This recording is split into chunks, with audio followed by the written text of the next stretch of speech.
മുണ്ടക്കൈ ചൂരൽമല ഭവന നിർമ്മാണ തട്ടിപ്പിൽ കോൺഗ്രസ് നേതൃത്വം ഒളിച്ചുകളി അവസാനിപ്പിക്കണം. കോൺഗ്രസിന്റെ സ്ഥാപിത ദിനമായ ഡിസംബർ 28-ന് വീട് നിർമ്മാണം ആരംഭിക്കുമെന്ന് പറഞ്ഞു. അത് കഴിഞ്ഞപ്പോൾ പറഞ്ഞു ജനുവരി 10-ന് എന്നൊരു പുതിയ ഡേറ്റ് പറഞ്ഞു. ഇന്നിപ്പോൾ ജനുവരി 13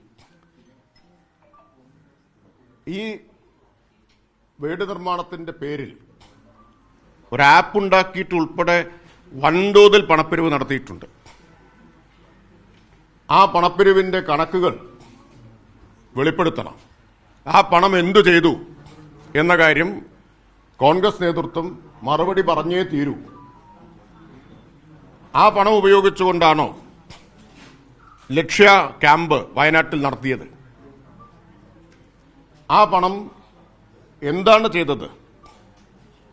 മുണ്ടക്കൈ ചൂരൽമല ദുരന്തബാധിതരെ വഞ്ചിച്ച് നടത്തിയ വലിയ തട്ടിപ്പ്, അതിൽ നിന്ന് ശ്രദ്ധ തിരിച്ചുവിടാനാണ് കോൺഗ്രസ് നേതൃത്വം ഇപ്പോൾ ശ്രമിച്ചുകൊണ്ടിരിക്കുന്നത്. പ്രതിപക്ഷ നേതാവ് ആ പ്രശ്നത്തിന് മറുപടി പറയാതെ ഒഴിഞ്ഞു മാറുകയാണ്. കൊടിയ വഞ്ചനയാണ് കോൺഗ്രസ് നേതൃത്വം ചെയ്തിട്ടുള്ളത്.